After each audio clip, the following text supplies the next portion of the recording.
You're listening to Between the Lines with Rob Reynolds, brought to you by R. Reynolds and Associates, your leader for insurance, health, and life. We have a plan just for you. Call 636-734-8444. And by the St. Louis Crisis Nursery, taking care of your kids for the last 50 years. And now, Between the Lines. Good afternoon and Merry Christmas. Happy holidays. I look at my little Advent calendar here and it says 18. That means 1 week left until Christmas Day.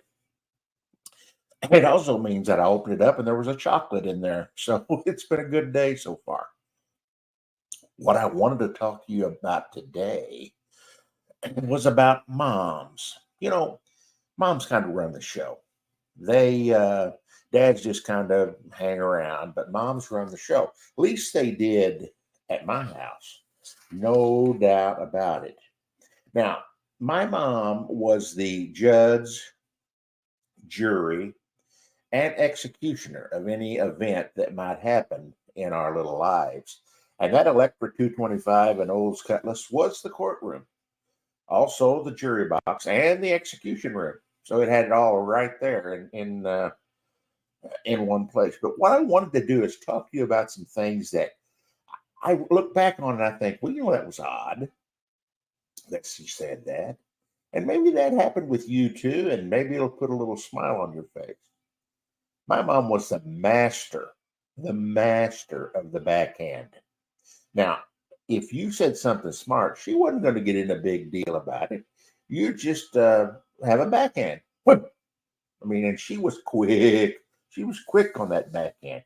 You would hardly have the smart aleck statement out of your mouth before you were holding your mouth saying, "What in the world happened?" So there was no doubt who was in charge. But I look back on some of the things she said, and she would say, like, "If you don't stop crying, I'm going to give you something to cry about." Hmm, that's interesting. Or she would say, "If you fall off that bike and break your arm, I'm going to whip your butt." That's interesting. Well, I remember one time that I had come up to the house or something. She always did hair and she did it at home. And one of her customers there, for some reason, I was running in and out into the garage. And I put my hand through the glass door there. And it was bleeding. And I ran in and showed her. She says, "Oh, golly, we better take you to the emergency room." So she took me down to the emergency room and had like a band-aid around my hand, a rag. And I got up there close to the door and I said, "Oh, I think I'm going to pass out." And she looked at me and she said, "If you do, I'll whip your butt." Well, I didn't pass out. I knew no way that was going to happen. So moms, they always had control of things. But my mom always had my back. I think I could run out of a bank with a bag of money and she would say, "Well, it wasn't him. That wasn't him." But when I got in that electric, there'd be some butt whipping going on, let me tell you.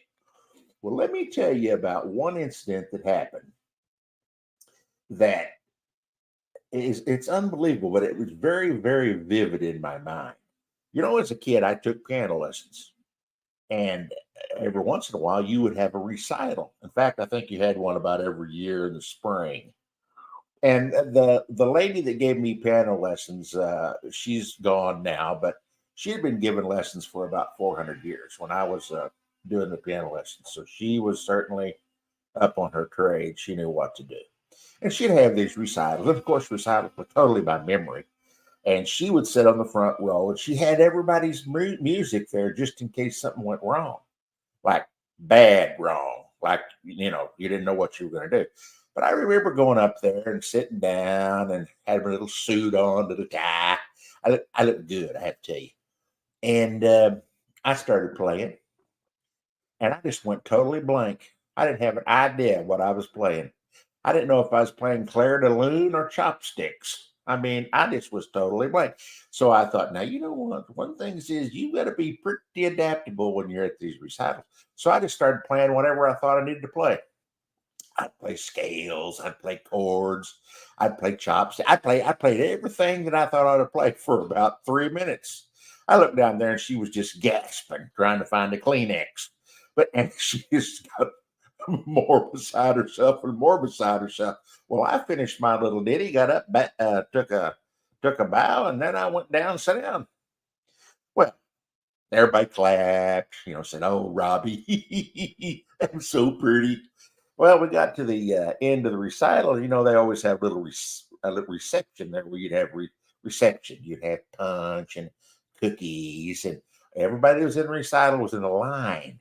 And the people would come through and they would say, "Oh, that was so good. I did that when I was 6. And oh, that was great." And they came by and they say, "Oh, Robbie, you're just getting to be so big. You just did a great job." And I was nodding my head, saying thank you. And my mom was, "Oh, thank you so much." And the teacher was going, "Oh my God." But anyway, we went through the whole thing and had their little glass of red Kool-Aid, got into the car, and here we are. We're in the Electra. We're heading home. And she looked at me and she said, "When we get home, I'm going to whip your butt." Well, I knew exactly what she was going to whip my butt because I may have been playing the unknown, but she knew it wasn't right. And I just took all that praise in because I knew I was going to be in the jury room going home. Let me leave you with one more, and that is talking about moms always being in charge. I mean, because they were. I mean, they ran the show. Well, it was dinner time, and we had pork chops fried. Yes, fried back then. Um, we had mashed potatoes. We may had some gravy, and my mom had made up this handy concoction of squash. Like it was like boiled, but squash. We were all sitting around the table there. We had our pork chops, we had our potatoes, and we each had a little dab of squash on the plate. Well, my sister started eating that squash, and you could tell it was just getting bigger and bigger and bigger in her mouth. And she was just, "Oh, I can't take this anymore." So she like spit it out. My mom was on her. I mean, the warden had come to the cell block. She said, "Hey, that ain't gonna work. You're gonna eat that." "Oh, Mom, I don't want to. It doesn't taste very good." "You're eating it." "Yes, I don't want to eat it. I hate it. I don't want." "You are going to eat it. Now eat it." So she tried to choke it down, and I'll be darned. There was hacking and gagging and weeping and wailing and gnashing of teeth and all kinds of stuff going on. And she finally got it down with about, it was tough. I mean, it was like tough to get that squash down. And my mom, after seeing that episode go on for about 15 minutes, she looked at me and she says, "Rob, is there anything you want?" And I said, "Well, I don't want any of that squash." Folks, have a great week before Christmas. I hope you get all your shopping done, and I hope you call somebody that might need to hear from you this week. This is a good time to do it. It's a great time of the year, and it's a great time to remember what the real purpose of Christmas is. Well, we've reached the end of the line today on Between the Lines. We'll see you soon online with Between the Lines. So long, everyone.